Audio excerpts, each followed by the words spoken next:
Internet? I'm shitting myself, bruv, but at the same time, this is sick. My name is Matthew Kroll. And what can I say? I'm a miserable, worthless hunk of slime. My name is Shahir Dowd. And this is the only podcast about movies, specifically with another special episode coming at you, not live, pre-recorded. Shahir, you've named this episode. Why don't you just tell us what you'd like to call it? Well, this was an interesting week. Don't explain it. What's the name? What's the name of the episode? It's not a discovery, but we are born 3 days apart, you and I. Sure. We're also 3 years difference in age. And I also did the math. I think we live 300 meters apart. Okay. It's a game of threes. Numerology. This might be the third year of the podcast. It is. One thing I don't think we've ever done that I thought would be interesting is give each other the gift of movies, which is the title of this episode. There we go. Wow, it took a minute, but we got there. The gift of movies. A special happy birthday to both of us. Happy birthday to both of us. Happy birthday to you, Matt. Happy birthday, Shahir. So I was like, oh wow, it's our respective birthdays. I thought it would be interesting to kind of set ourselves a little challenge for each other, which was to give each other the gift of movies. Now, normally we have done episodes like the Desert Island films where we've kind of like, we wanted to give each other movies that we personally love ourselves. That we would take in that exercise that we would be okay with if that was the only film on a desert island with a really sick theater setup. Yeah, oh, well, I was going to say like a broken DVD player, and that was the only thing we could watch. Whatever. But I thought it would be interesting because I think that was a sort of easier because we were sort of thinking about ourselves. Right. And this exercise, what I thought would be different is we had to give the other person a movie that we think they would love, not based on like trying to educate them, not based on trying to like expand their boundaries or give them something new and different, but like just saying, hey, I think Matt's really into these kinds of movies. Sure. And this is a movie that I think Matt would love. Right. You know, just flat out like, and so because the sort of difference in framing there is like, I have to think about you. Right? Yeah. And this was actually born out of another thing, which was, remember your mom did me a favor?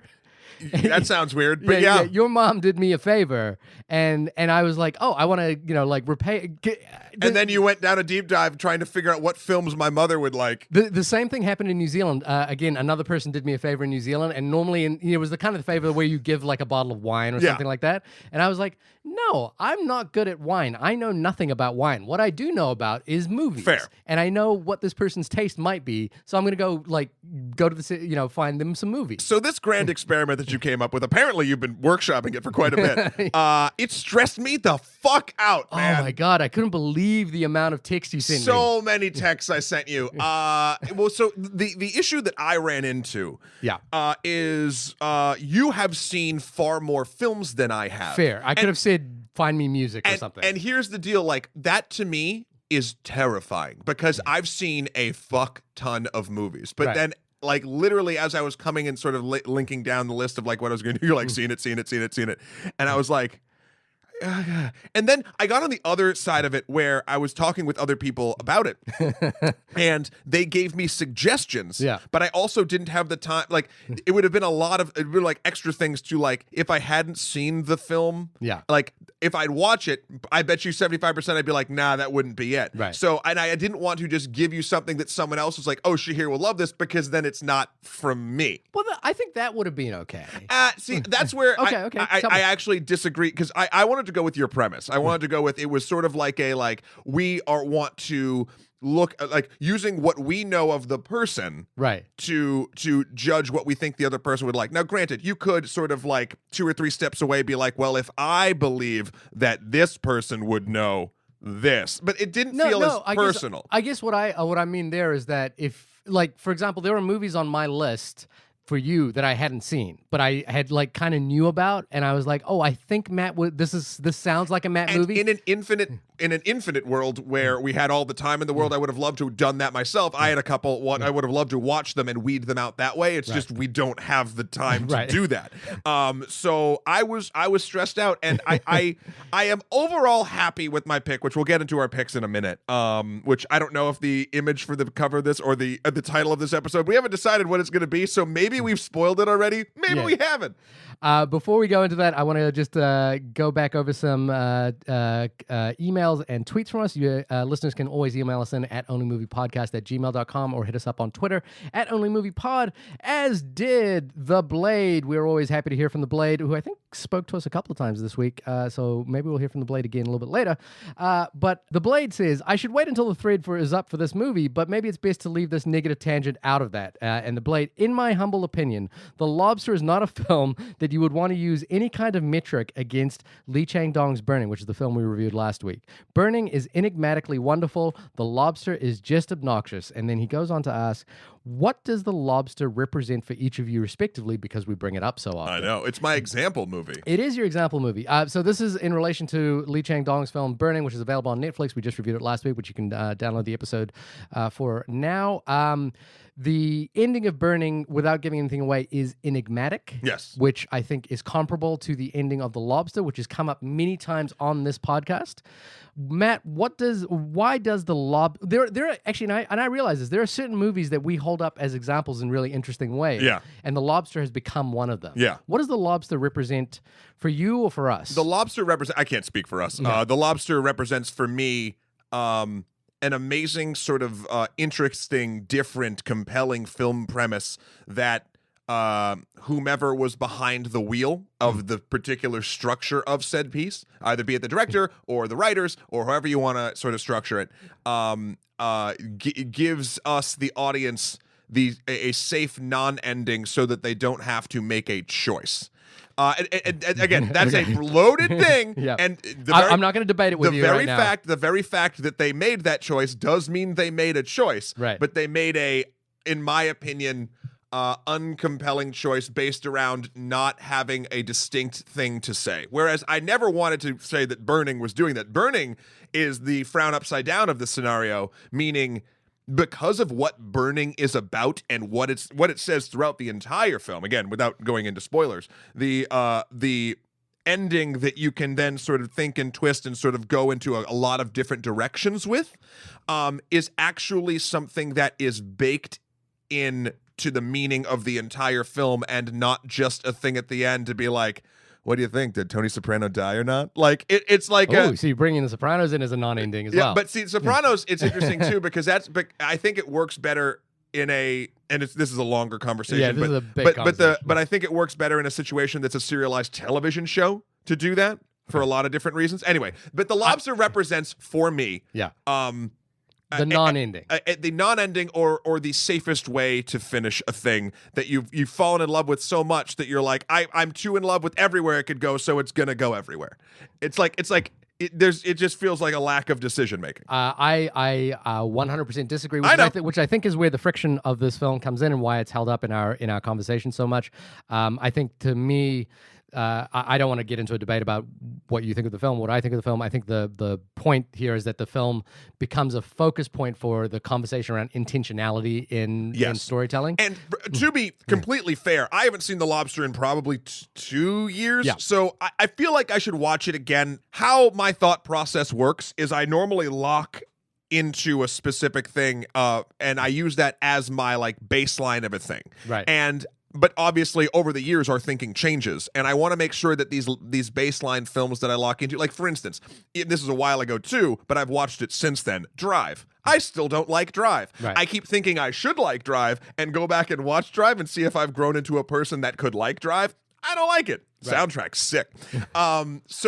So I owe it to The Lobster because I do use it as such an example. Yeah.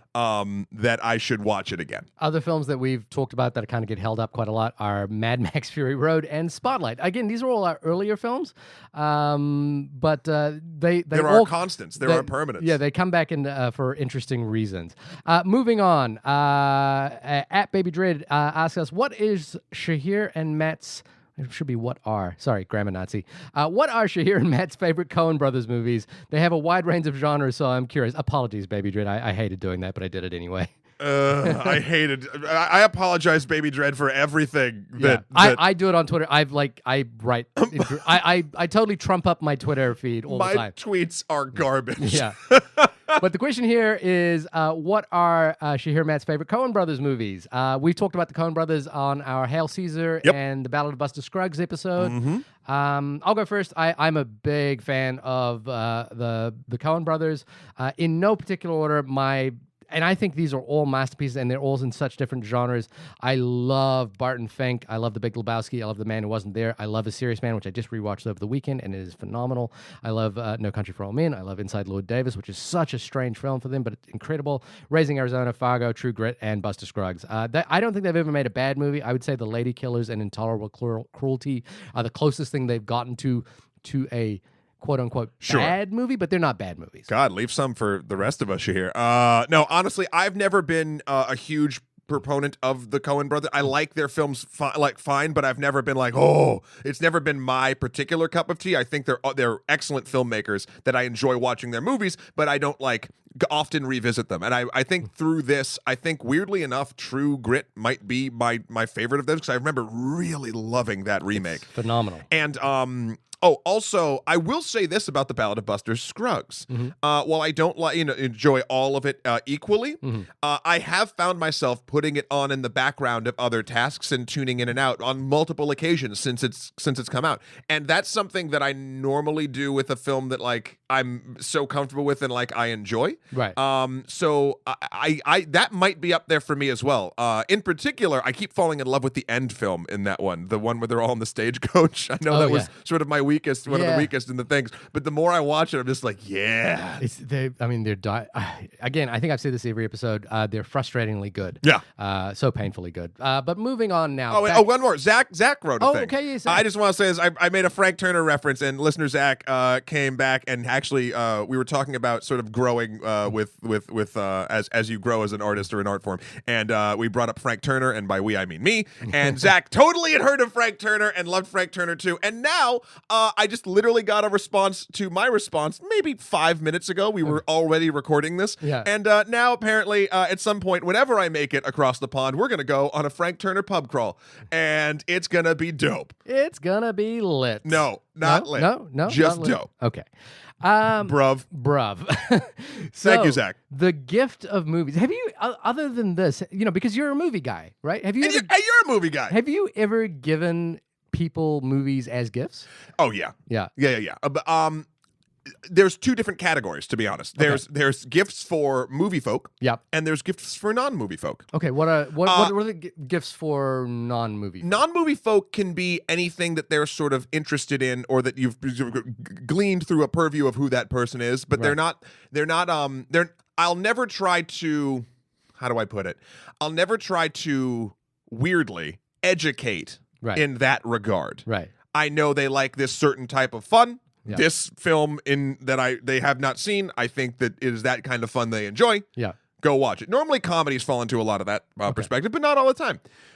Film folk, such as yourself and myself, it's a little bit more tricky because I have in the past those are normally the people that I've discussed film with more, and then therefore I'm able to find I'll call it the cultural black holes in their whatever their interests Venn diagram is, and I can find things to plug in there. Again, the difficult thing for you is you have so few of those that I can't. It was like trying to find a needle in a black hole, and that was hard. Yeah, fair enough. I fully admit that would be a difficult proposition. As much as it would be difficult to buy music for a musician or something like that. Yeah, I totally get that. And I could buy you a video game. I could get, if this was a gaming I've asked you for video games. Yeah. What about, have you received films as gifts? Yeah, but normally it's like, because I was so heavy into Spider-Man for most of my 20s. Yeah.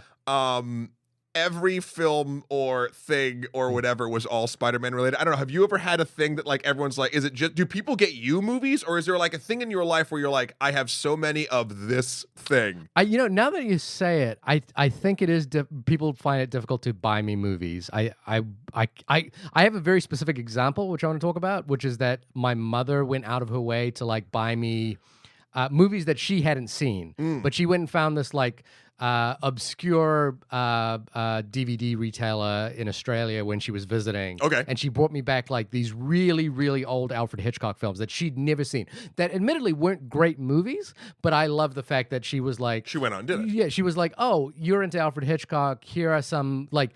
not the big titles, not Psycho, not Vertigo.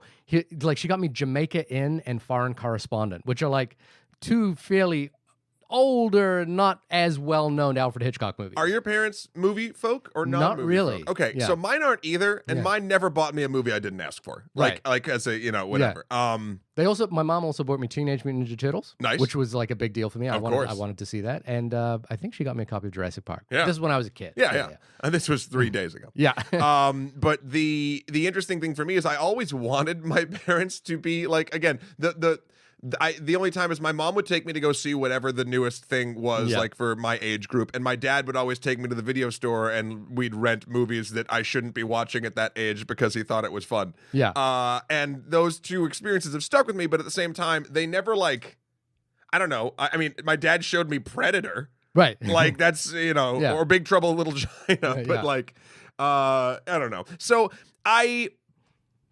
in giving gifts of movies for other people, it's really on a case-by-case basis on whether or not I'm trying to entertain or educate or edutain. So it's hard. It's an interesting quandary. Yeah, I thought it was an interesting exercise. So I actually reached out to a few of your friends and asked them what movies they would recommend for you. Why? That's cheating. No, I just wanted to. I thought it would be interesting to Who'd see. you reach out to? I reached out to a bunch of people. I want to say Mike. I'm going to withhold the last names. Withhold the last names. Mike W. Responded with Mandy because he thought it was great. Yep. I mentioned that we'd already seen it. Raman, who's been on the show before, reached out and said, and I thought this was perfect. Has Matt ever seen Big Trouble in Little China? I was like, Matt too well. Here's the link. Yeah, too well. He mentioned a movie called Slight, which came out at Sundance a couple of years ago. It's a film about a magician, which I actually really, really wanted to see. Haven't got around to seeing. I think that filmmaker has gone on to do a couple of things which are really interesting right now. He also mentioned Monkey King. Have you seen Monkey King? No. The martial arts movie came out a few years ago. I have heard of it though. Yeah, it's not. I wasn't the biggest fan of that, but and then we had Annie Gillis email us in, not withholding last name for Annie. She's been on the show. Yeah, who recommended A Royal Affair for Matt, Dutch movie. Starring Alicia Vikander. I knew there was going to be the tie. It's got to be and she recommended a film for me, which I hadn't seen, which is My Life as a Dog, which is a Lasse Hallström film, which I haven't seen. And she recommended for both of us Junebug.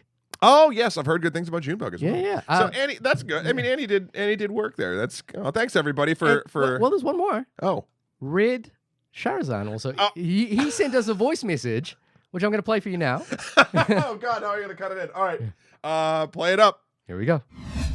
Hello, gentle people. It is Red from Cicalia, where we're sending Matt most warmest and sincerest birthday wishes. Matt, we hope you have a fantastic birthday. While we're working on making Irishman one of the best movies you will see made this year, one of the best movies that you can see made last year right now is in cinemas. And for your gift of movies, Matt and Shahir, I recommend A Long Day Journey into Night by Gone By.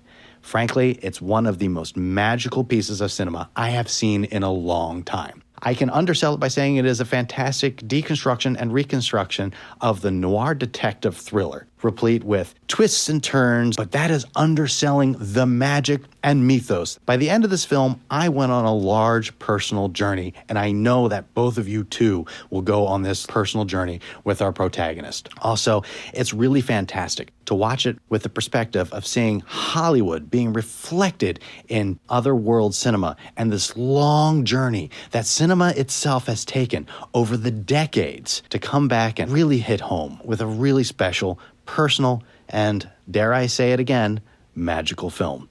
I really hope we have the opportunity to talk about it later, guys, and I'd love to hear it on your podcast. Keep up the great work. And Matt, once again, from all of us at Cicalia, have an absolutely awesome birthday.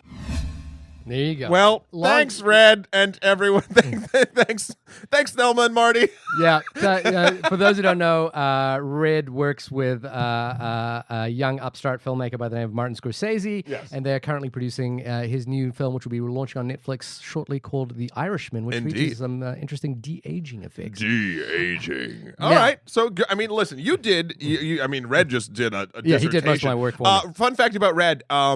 Red writes and apparently speaks the most beautiful and long-winded emails and speeches, but they're like eloquent as hell, and I never want them to stop. It's just I've never read longer but more like, ooh, I like this emails in my entire existence. So thank you, Red, and thank you everybody for giving the things. I actually I was talking to Jamie about your films, and she suggested some of them that again I hadn't seen. Okay. And I just didn't feel comfortable Right. doing it. So okay. Well, this brings us to the next question, and we're gonna tie this into a review of these two particular films. But the next question was, what criteria did you use to evaluate the other person's taste? And look, I know right away as well, I'm kind of asking you to talk about me, and I didn't intend that to be this way. I just thought it was an interesting exercise. But like, how did you, like, okay, the task is give the gift of movie to me or me to give the gift of movie to you. Yeah. I have a criteria. I had like a process. What's your criteria collection? Well, my criteria, my starting point for this that was really easy is I just went through every episode of the Only Movie Podcast and said, which movies did Matt? You mean the only podcast about movies? Or whatever it is, the show that we do. Our Twitter handle is very backwards. And I just said, what are the movies that I think Matt loved? And I didn't go, and I crossed off movies that I thought Matt really enjoyed because we watched them to movies that I think he just flat out loved. And that was my starting point. Okay. Obviously Mad Max Fury Road was in there, Captain America Civil War, Popstar, Hunt for the Wilder-People, and Lego Batman movie, Thor Ragnarok, Black Panther, Deadpool 2, Logan. A lot of inevitably, yes, a lot of Was there a theme? There was a little bit of theme, but there were a couple of like oddities, not oddities, but a couple of left fields that made me think as well, like films like Youth, I love film Youth. like Room, Yep. not The Room, but Room with Brie Larson. I mean, either would work. Popstar, which that kind of fits in a theme as well. Manchester by the Sea, Enemy, which you really responded to, I, Tonya, and Won't You Be My Neighbor. These are the kind of the movies I just sort of pulled and put on a piece of paper and said, these are the ones I'm kind of just thinking about when I start writing out a list. I went a bit of a different scenario. I went because I couldn't figure out. I mean, initially I kind of did a similar thing, but all of my things I was building off of said lists or said things like that you'd seen. Right. So I started trying to think a little bit outside of the box, and I instead decided to not look after your sort of like film history, but just literally my day-to-day interactions with you. Okay. And having sat with you and talked with you for, God, easily years. over a terabyte of data on this hard drive that we have. It's funny, you're measuring time in terabytes. That's now. how I do it. Yeah. I have garnered not only a sense of, the films that you like, of course, but also your sense of humor. And I wanted to try to find something that spoke to a few different avenues of that. Okay. You have an interesting blend of both dad humor and dick jokes. and there's very few things that sort of you don't want to mix those two things together. No, you don't. Don't ever show you want to dad encapsulate that. And so, but what I wanted to do was find things that maybe not necessarily. Oh, and you do like a good story about a creative in the field of production. Okay. So with all of those things sort of rolled up into one, there was really only one choice. A runner-up was going to be Real Steel. Okay. Which didn't fit into my humor thing. Okay. But that is a film that I think you would have enjoyed only for the fact that it shouldn't have been as good as it is. Okay. I've been a proponent of Real Steel, the Hugh Jackman Evangeline Lilly vehicle, for quite some time. I'm keen to see it. I'm a big fan of Hugh Jackman outside of the Marvel. Not that I don't like him as Logan as Wolverine. I just like when he does things outside of it because it always shows that he's such an interesting actor. Yeah. So there was that, but I didn't go with that because maybe one day we'll do a full retrospective of Real Steel. Yeah. The 10-year anniversary. Do we want to now say what the image of this podcast has probably already said?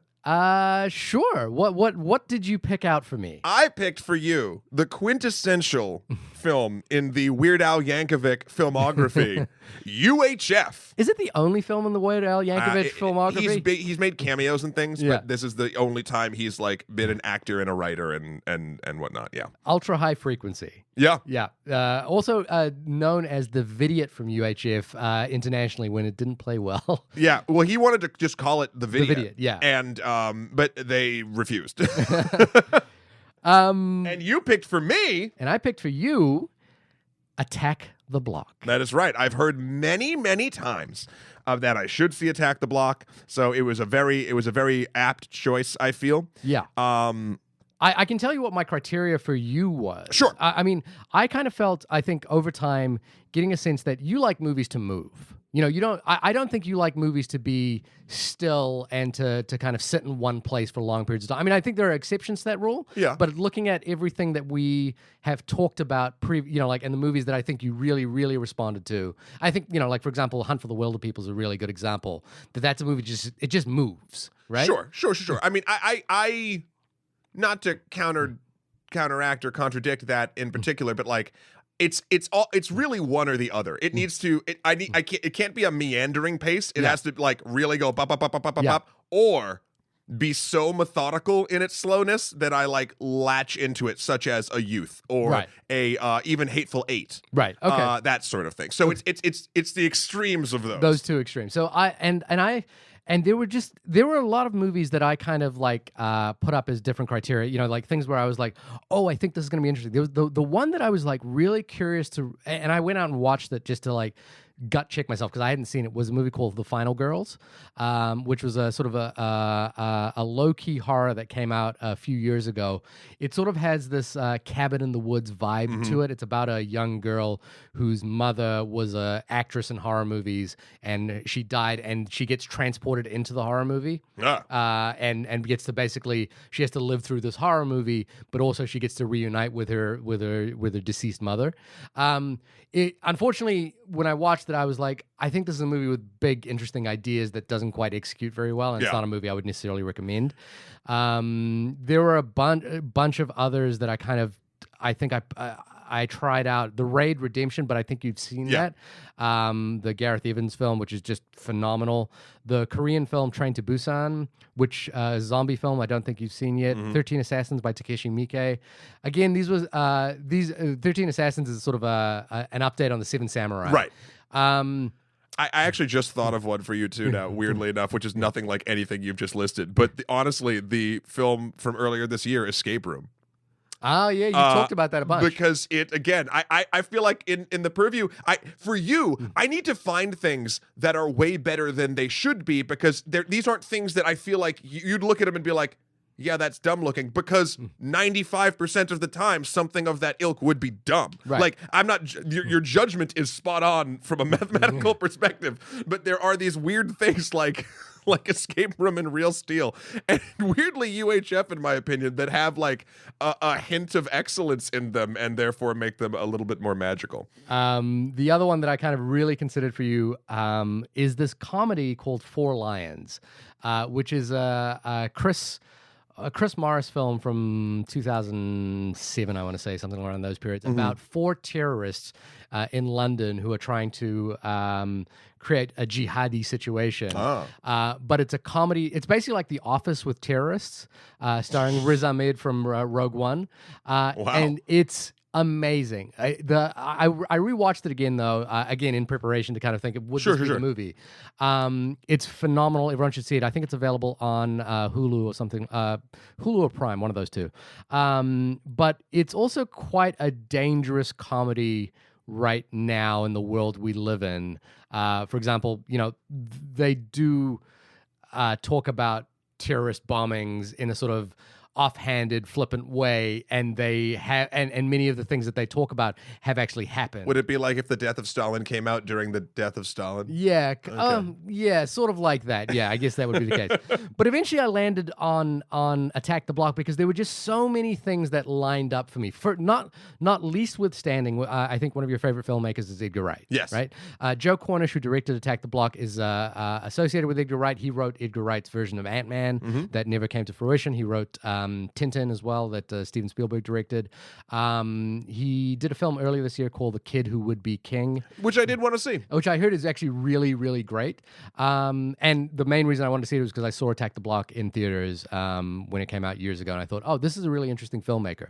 So Attack the Block, it also, it has this sort of action genre kind of thing that I think, like you generally kind of respond to, but not in the sort of, what I mean by that is stories that move forward with action. It's not just pure action. It's stories with momentum, and that's what I kind of felt this movie kind of did. Sure. In a lot of ways. And I'm curious because I'm deathly afraid that I got it wrong.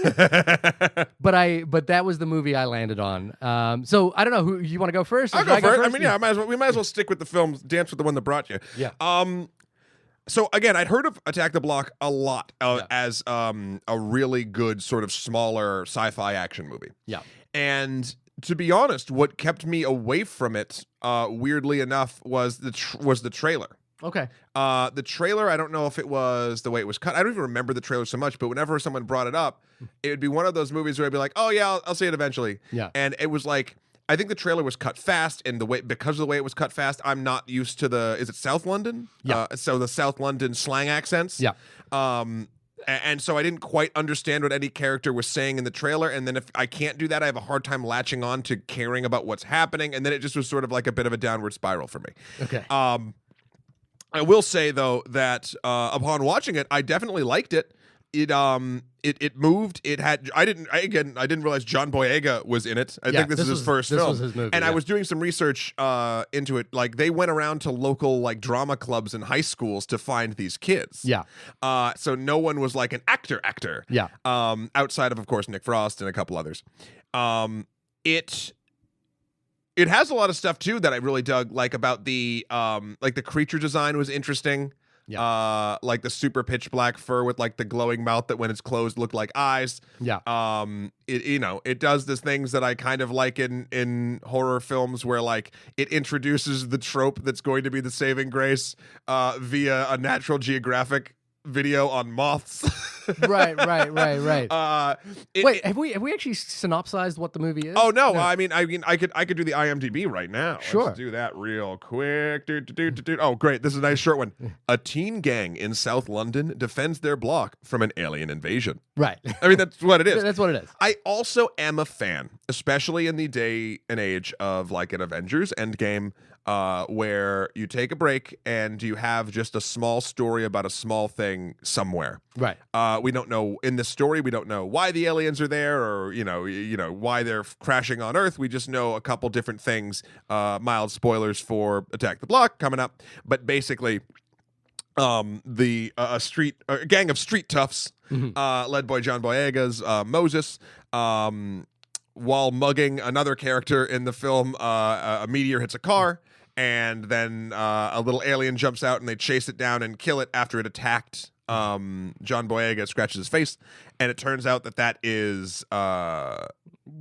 That's kind of a spoiler. Yeah, it doesn't matter. But basically, the murdering of that little alien causes a bunch of other aliens to go real mad. Yeah. And it's them trying to survive in their apartment building, basically, in and around their apartment building. Yeah. And it's an adventure film. I loved the fact that the director chose not to give the kids guns ever. Right. They was talking about it and they were like, oh well, yeah, the second they wanted only like a certain character who was a villain to have a gun and use a gun, because they're like, the second you give a kid a gun, it's a different It's a different movie. And the kids, it's very Goonies-esque. Like, they have, I think the most violent thing they have is like a katana. Yeah. But they have like a baseball bat, and like one kid has a backpack full of fireworks. And like, it's just very, there's two little kids, Props and Mayhem. Yeah. Who jokingly are like, they're lighting a dumpster on fire, and you think it's cute. And then like the older kids make fun of them because they have a super soaker. And they're like, yeah, the aliens are going to be real scared of water. They're like, it's not water. And I was like, oh, I know what's in that. Yeah. There's a lot of loving sort of character development in it. The stuff that I thought worked very well was all of that. The stuff that I had a bit of not an issue with, but I felt like it sort of brought it to a bit of a halt was when it was trying to give the if there's a motto to this film or something that I think it is trying to say underlying it is that, and they even say this line in the film, actions have consequences. Right.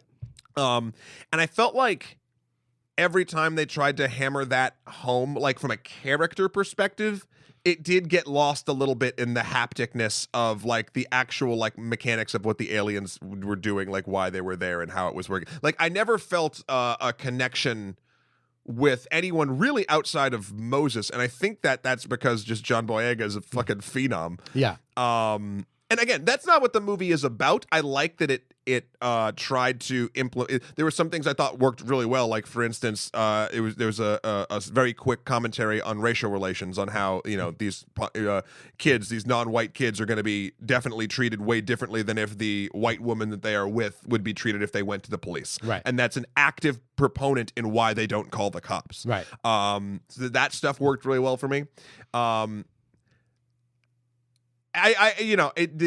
I think my bottom line with it is it's a film I enjoyed very much. I will probably, I want to watch it one more time at least. Yeah. Because I want to make sure that now that I sort of know exactly what it is, I feel like I can go back and maybe glean a little bit more from it. Yeah. I did that with Cabin in the Woods. Cabin in the Woods I loved like the ride of, and then I sat back and I was like, wait a minute. Yeah. And I was like, huh? Yeah. And then I watched it, I was like, oh, okay. Yeah. So I mean, I think you did well for the criteria. I mean, how bad do we want to rate these? Well, no, I'll respond. Not respond, but I'll kind of talk about what I thought was interesting in that film that I thought related to you. Is that sort of story through action kind of beat. And I think the thing that I really liked about this film is that it is an alien invasion film with all the kind of flashy effects of like an alien that you would expect from an alien invasion film, albeit on a smaller scale.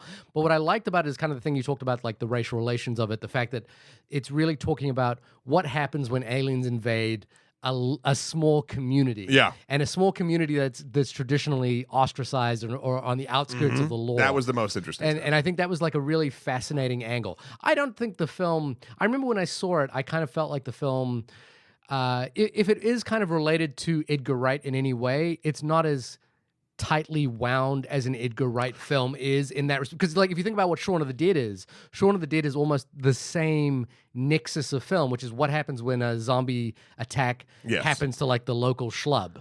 But Shaun of the Dead is so tightly wound and so precisely made, and this is not that. It film. was hard to separate. But in fact, there was a part of me in the beginning that I actually like actively told myself to shut up because I was like, it's trying to be Shaun of the Dead. Yeah, it's trying and it's not it. Thematically, it is not trying to be Shaun of the Dead, but like it's almost like an ballpark. execution it was. But then eventually I just sort of like went along with the ride because it was very fun. Yeah, and I think the creature design is really my God. And the fact that they did it like 90% practical. Yeah, and I think is beautiful. What I loved about when I saw that was like, oh, this is really playing into the limitations that they have, and because of those limitations, they've created something better than if they had money. I was reading interviews with the actors, and they were like, they were all legitimately shocked. There's a scene where they're running down the hallway, and it's like in slow motion, and you see these things sort of running after them. Yeah, and they all were like, yeah, like. We didn't expect to be scared on set, but these things were unsettling. The way that they moved were unsettling, and the color grading and everything, sort of like with making their hair like you put they touch a dead one at one point, and like their hand just like disappears in the fur, and you're like, what the shit? And their mouths glow. That was fucking cool as shit. The other thing that I liked about it that reminded me a little bit of Mad Max Fury Road was this idea of the sort of flawed protagonist, the central hero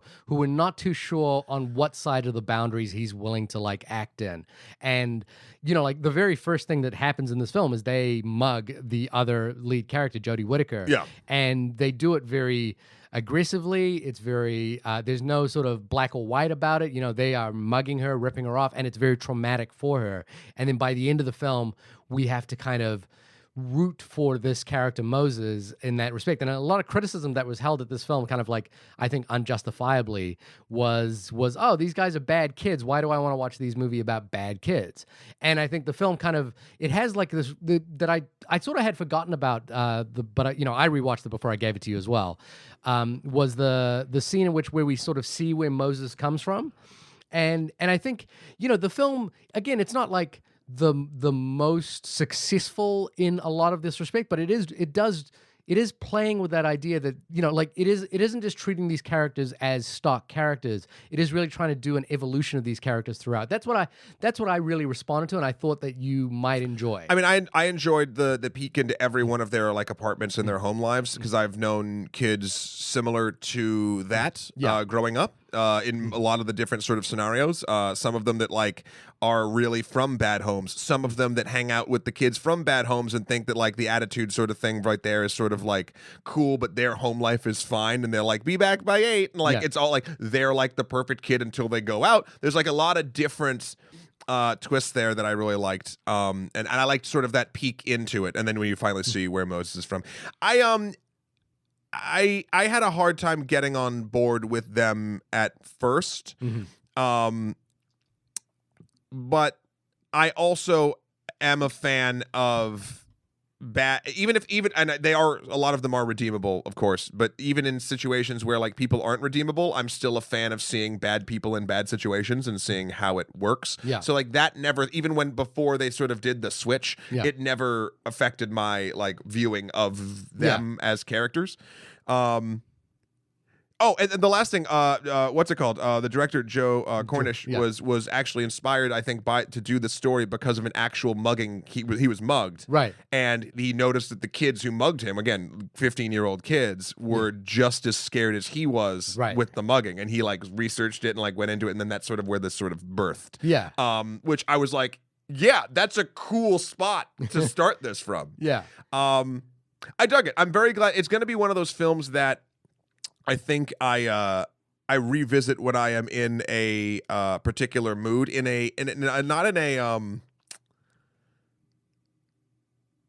a Shaun of the Dead mood, because Shaun of the Dead and that sort of thing I feel like is more in line with my life experiences, if that makes sense. Like Sean's life is something I can easily relate to. Right. Okay.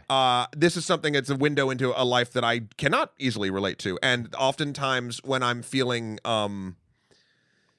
alone's not the right word, sort of insular, I guess. I really do like finding films that can not only speak to lizard brain enjoyment things that this movie does as well, but also show me aspects of life that I am not normally privy to. Right. So that's where this one's gonna sit for me. I liked it very much. It's not one of those films where I'm like, oh my god, it's the best thing, but like I was very pleasantly surprised, and I'm now glad that you bought it for me and it's on the shelf. I don't even need to rely on the internet. I could just watch it as long as there's electricity. Whoa, that's an incredible thought. What century are we living in? Oh my gosh. I actually had, this is a completely different moment before we move on, but I had a moment yesterday when I was watching it. Yeah. It has nothing to do with the film, but I was sitting on my couch, and it was like rainy out, and the lights were low, and like I had just made like salmon, and I was like, I was eating dinner watching this movie. Mr. Fancy Pants. It was so good, and then I was like, I had this idea because like space and evolution, like space rocks flying to the ground. That's how the aliens got there. I was like, every moment of evolution has branched to get me to the salmon, to this right moment. here, to not only be eating this thing that grew from like the salmon and what's it called, potatoes and asparagus, all grown and made and grew, from other things, plus the electricity that's covered this thing, and plus the screen and the technology that allows me to do this, and how they filmed it. And I was like, I just had one of those weird like, what are we doing with our lives moments? How did this moment happen? Anyway, it was a very Didn't strange. Bran on Game of Thrones, without giving any spoilers away, say something along the lines to Theon recently, which was that every act that you've done has led you to this moment. Sure. You know, which Yeah. I thought was kind of a nice Yeah, thing. yeah. For all the criticism that Game of Thrones is getting right now. Woo! Don't get me started. Yeah, let's not get started on Game of Thrones. But for me, Ultra High Frequency, the story of an unemployed visionary who becomes manager at the local public television station. The station becomes a success with all sorts of hilarious sight gags and wacky humor. Dad humor withstanding. Yeah. I got to be honest with you. I watched this last night and I was trying to figure out the criteria that you had. that I was sitting there going, okay, it's a movie thing, because the first thing that happens is it's Weird Al Yankovic doing Indiana Jones. Yep. And I was like, oh, this movie is going to be filled with movie references, and that's what, like, I get it. That's what it's going to be. But then eventually it became like as the synopsis described, Weird Al Yankovic gets a job. His name is George Newman, as a nod to the character from Mad Magazine. Yep.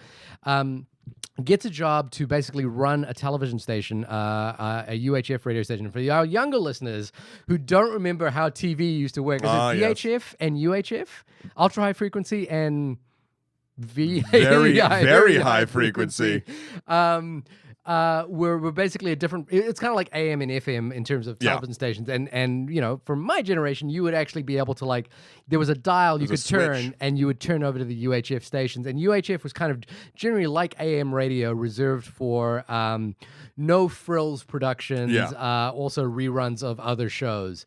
So he takes over the station, and because he is quote unquote a visionary, he not only imagines the kinds of shows that he would put on, he starts creating those kinds of shows, one of which is hosted by their janitor, played by Michael Richards of Seinfeld fame, Kramer from Seinfeld, and the Stanley Spadowski Hour, was that what it's Stanley called? Spadowski's Funhouse, because it was Uncle Nutsy's Funhouse. Uncle Nutsy's when Al was the clown, but then Yeah. as he grew it, he handed it to the janitor. As the film progresses, there is a competing television station down the road. U52? U50. No, they're not a UHF station, right? They're a standard station. I don't know I thought it was U52 was the name of it, though. Oh, maybe. I thought U62 was their station.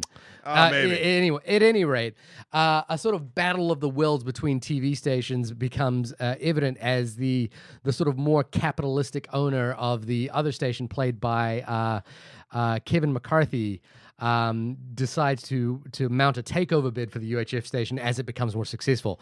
And then Weird Al Yankovic's character, George Newman, has to spring into action to save the station by running a telethon so that he can get the $75,000 that he needs to pay back his uncle's loan sharks, whom he got the station from in a poker game. If that sounds all long and complicated, it's actually not, because the film is basically a sort of a washing line to hang on a bunch of comedy sketches, a la sort of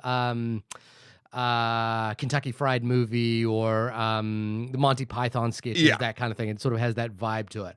I will say, again, and it may just be the case because you gave the film to me, and this is a product of my own making. Sure. That I was watching the film, trying to actively figure out what the film said about me.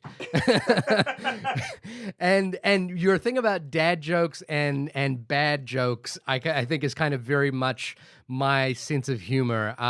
My sense, I guess if I was to describe my sense of humor, is I like to make people feel uncomfortable a little bit. Like, I like to see how far I can push a bad joke. And that's primarily born out of the fact that I'm not very funny, or I don't think I'm very funny. What I am good at is just I'm good at keeping talking. Yeah, you're the horse beater. Yeah, I'm just gonna beat these horses until they're dead. There's specific moments in that film I actually thought spoke to that in a weird way, like I feel like all of the sketches go on a little too long. Yeah. And like Wheel of Fish or Conan the Librarian or Gandhi 2. Those are the ones I kind of enjoyed the most. I gotta admit, there was a sense of time and place to this film. It's 1989. Yeah. And again, this film was kind of made on the back of Weird Al Yankovic's parody fame, and it is there to kind of give him an opportunity to kind of parody, but he's not actually in many of the sketches. No, he's sort of the driving force, and he does only one music video in the entire thing, which is the "I Want My MTV," I think. Which is the sort of parody of the Dire Straits song. Yep. Weird Al, for some reason, and it was only because I've haven't really ever thought about it, but he really reminds me of Stephen Buscemi. Yeah, the young Weird Al reminds me a lot of Steve Buscemi. Apologies to Stephen Buscemi. What do you mean apologies? That's an incredible compliment. Okay, fair enough. And there's a world to this. Apologize to Weird Al now. There's a world to this film which is like very much of the late '80s. You know, like there was like his girlfriend Terry's outfit as she goes out to dinner is like a whole movie unto itself. It was like, what are you wearing? Like these puffy, like pink, lemon meringue looking shoulder pads. Fran Drescher as the receptionist as well. Yeah, Fran Drescher as the receptionist. Billy Barty as the cameraman. Yep. I like a lot of the jokes around Billy Barty and his height were like very much of the time. I think that it was not that it was appropriate to make those jokes, but that those jokes existed in the public sphere. What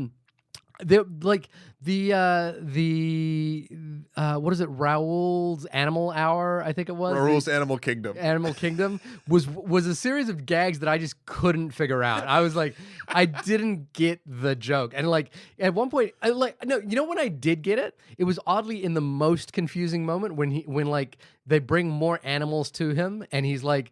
And then they're like, "Oh, we've got a wolf, we've got a fox, and we got some badgers. We don't want no stinking badgers. We don't need no stinking badgers." Yeah, and I was like, I don't get that, but I think that's pretty funny. That's a movie reference. Is it? Yeah, it's or maybe it's a TV reference. There's some cop show where there was there's some famous line in an '80s cop thing where it's like badges.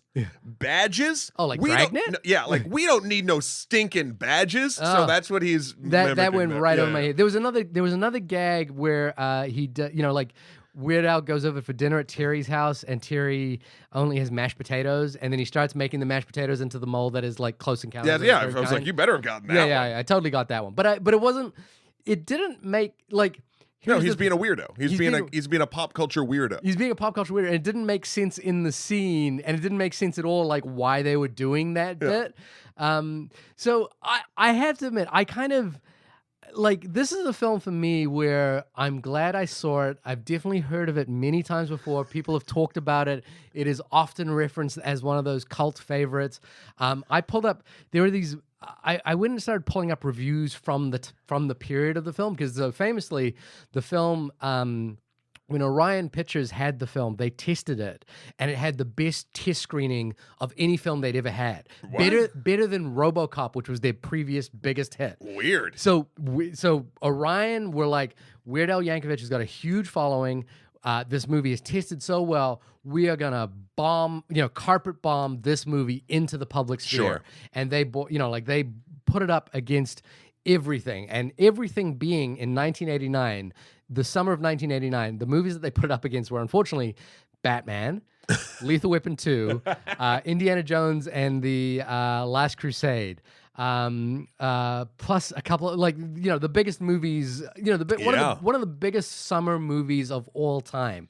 And UHF, unfortunately, it dropped in for a couple of weeks, and then they just pulled it out of the theaters, because not only was it not performing well, the reviews for it were fairly scathing. Oy. And I pulled up Roger Ebert's review of it at the time. I'm sure he loved it.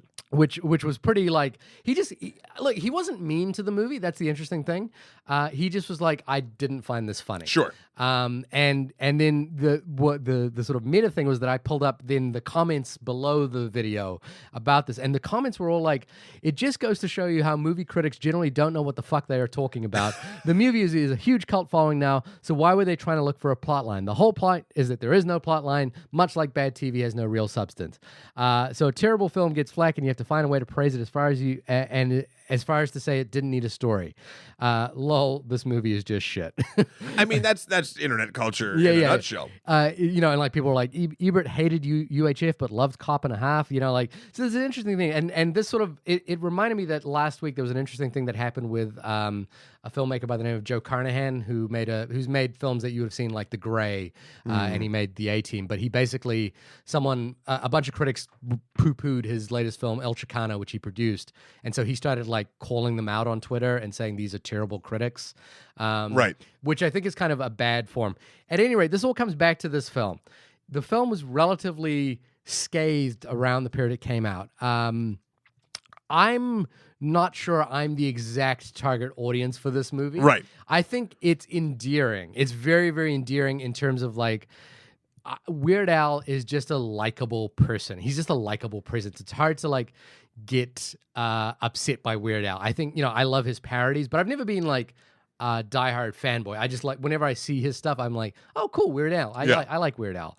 And there's a sort of effortless like charm to the movie in terms of like this idea that people come together to like make this station. There's the reason to see this movie is Michael Richards.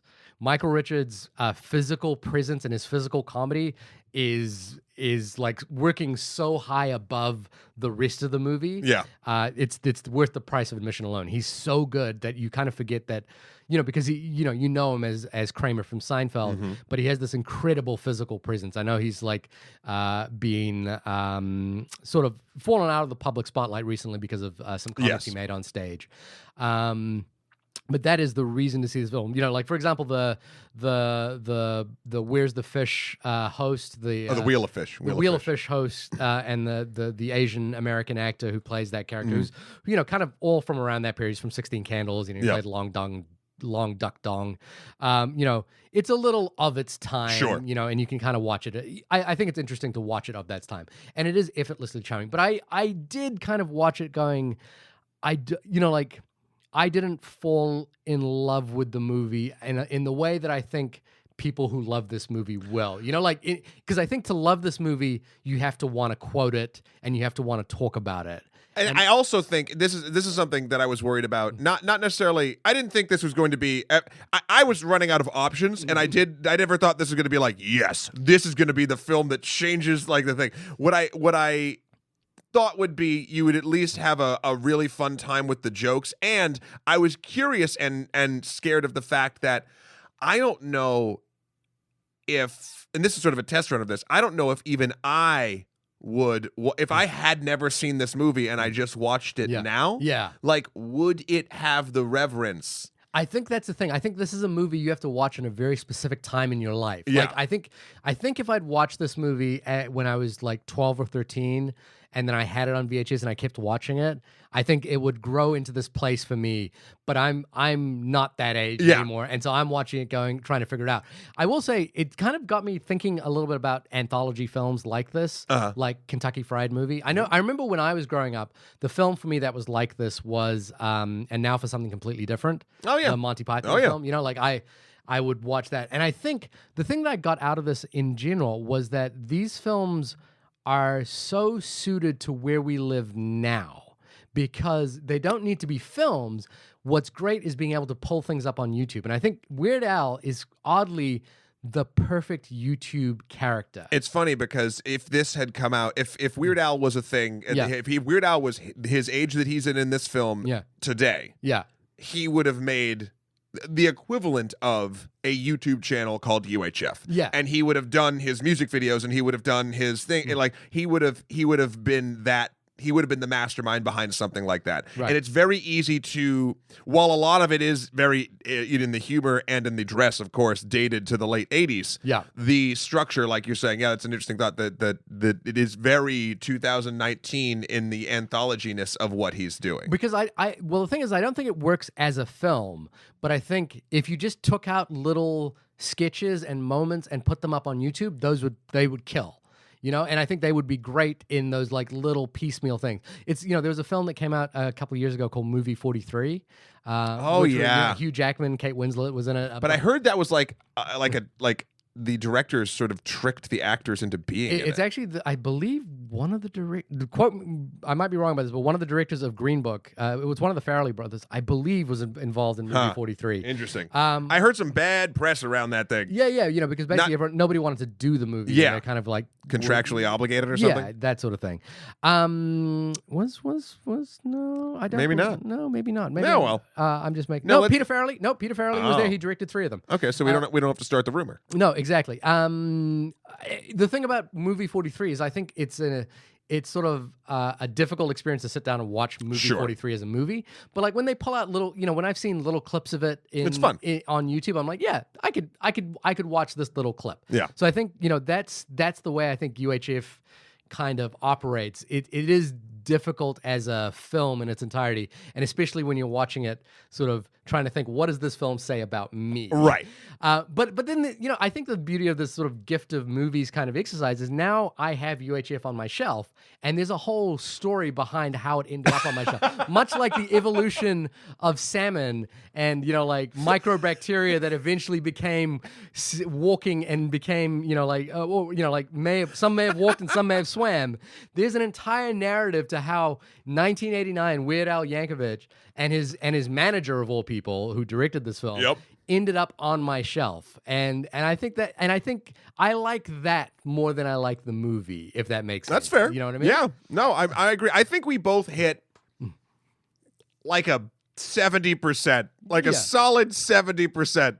Yeah, I think so. There are a lot of movies that I was like, damn, I wish he hadn't seen this movie. Sure, I mean, same. I mean, I was doing Maverick. I was doing Batman Beyond: Return of the Joker. Yeah. I dumbly, I was even like, you've seen the Simpsons movie, right? Yeah. I was like, yeah, that was a long shot. Yeah. But yeah, I mean, we are hampered by our time and our thing. But it was overall, besides all of my stress, it was a fun exercise. I'm glad we did it. Yeah. And I think if you're a listener, we've been talking a little while about our request process. And I think this is what I want to propose, is that from now on, we will only take requests via email. So not Twitter, not Facebook. You have to email us in at onlymoviepodcast@gmail.com for requests. We will kind of change this later on as we go. But if you want to request a movie, you have to tell us why you think we should watch this movie and why you think we. As of now, I was giving Shahir the side eye while we were doing that. We have a couple options on how to do that, but I'm totally down to give that a go. I do enjoy the concept of the why, not just like it'd be fun to talk about. Yeah. Which sometimes, listen, if you're an excellent enough writer, that can be compelling enough. Yeah. There is a request that's come in that I'm very interested in, and I think they've kind of given enough of a justification as to why we should do it. Fair. Yeah. Well, this has been the only podcast about the gift of giving movies. Yeah. Which could actually be not needing of our asterisk in our title, but I don't know. I'd have to do a little bit of parallel dimension research. Shahir, when you are not coming up with incredibly stressful movie games for us to play with one another, for me, where can folks find you? You can find me riding a bus that's going 60 miles an hour that can't slow down. I'm just coming up with stressful things that I could be doing. At my website, which is shahirdaud.com. That's shahirdaud.com. Matt, when you are not getting stressed out at talking about or thinking about movies, where can people find you? You can find me having my blood pressure go sky high at matthewkrol.com for my life and works. Also Skeletor, the number 4, PREZ on Instagram, or Emperor MSK on Twitter. Also, don't forget to check out all of our good works over on the YouTube page. Extra credits. We're doing some fun stuff this week.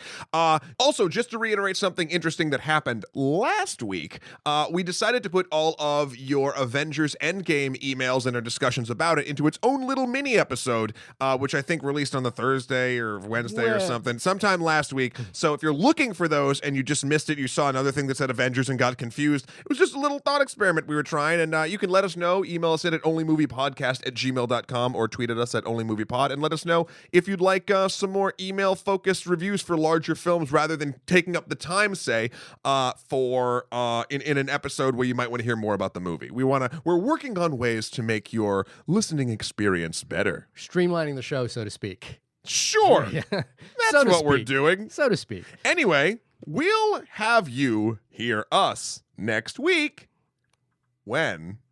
Next week we're going to see Pika's dick. Is that what it is? Why do you have to? That's all I got in my head. Like, I'm going to see Detective Pikachu to see what this dick looks like.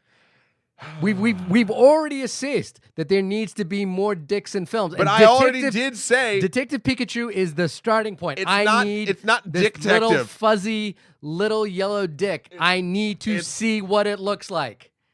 preferably erect. Soundboard that. Use it in all your places on the internet. I said I didn't want to see Pikachu's dick. I need to see Pikachu's dick. All right. Well, hopefully next week we'll have a review of that specific animal's body part. We'll Bye.